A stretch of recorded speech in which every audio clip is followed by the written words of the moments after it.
Now, I'm getting ready to go home. I'm sure some of you are questioning, why am I standing by this particular car? You know, I get a lot of questions. You can imagine with over 1,000 videos on YouTube just how many questions I get on a daily basis. I can't answer them all. I apologize. I know some people get upset because I can't answer the questions or I don't answer the questions.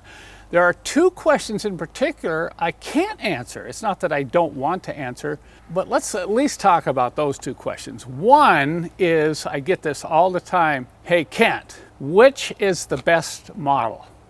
Or which is the best car? I'm looking at this Mercedes and maybe this one. Which one do you think is the best one?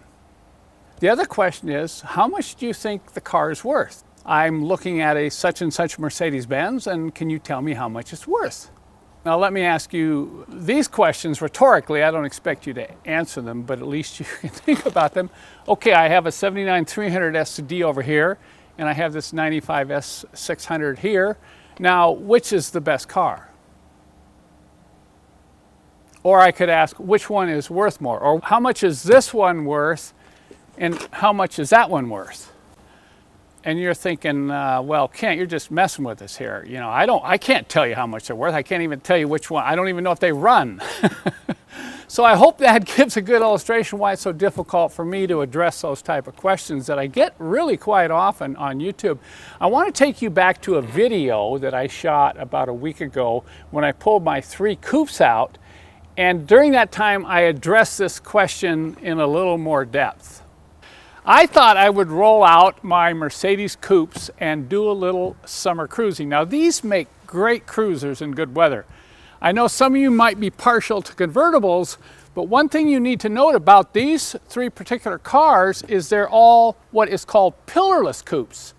That means there's no pillar between the front door glass and the rear glass. So when you drop the 2 windows and open the sunroof, you're about as close to a convertible as you can get. And these are 3 of the most handsome Mercedes, I think, that were built and designed of all time. And some of you know that one man, that's right, one man played a huge role, almost single-handedly, in designing these 3 cars that you see here. These are timeless designs. This is a 1994 E320. Now, this is an E-Class. And this car was built from the late 80s up until the mid 90s. It went through a facelift in 1994. 95 was the last year of production.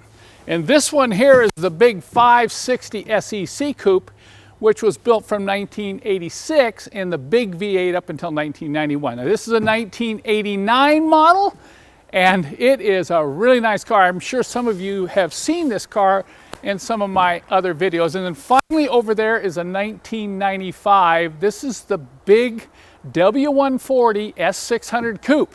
So now I'm sure some of you are asking, well, hey Kent, which one is the best car? Well, that's an opinion. I can't answer that. You might even ask, hey, well, Kent, which one do you like driving the best? Depends upon my mood.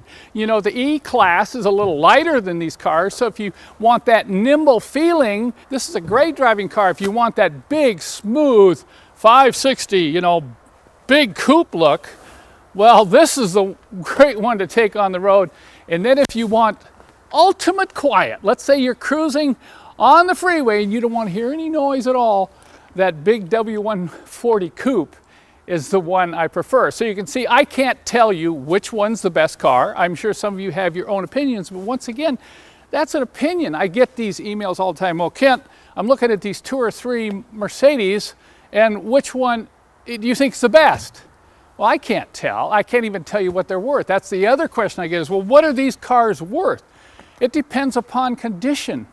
And that also probably is the key criteria on to which one is the best car, how well they've been taken care of. Each one of these cars are what are called pedigree cars.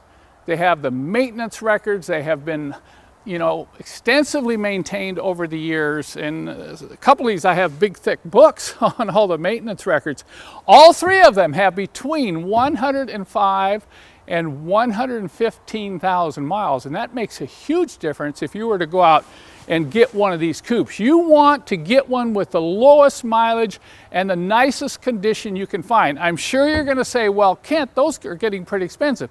Well, you know what I say, there's nothing more expensive than a cheap Mercedes. You can go out and get one of these pretty cheap, but by the time you fix it all up, you've probably got the same amount of money into it, and it may never be as nice as an original one like you see in this group of coupes. So I hope you can understand why I just can't answer those type of questions. They're based on opinion, first off, and if you don't have any facts to back up the opinion, then the opinion is kind of worthless, okay?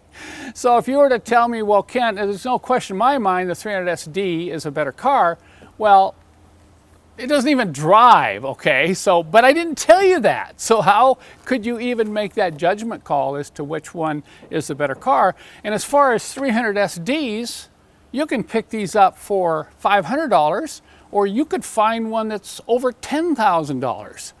So it has a lot to do with condition, mostly due to condition, as I mentioned earlier in the video. So please understand, okay, if I can't answer those type of questions, I hope this explains the reason why.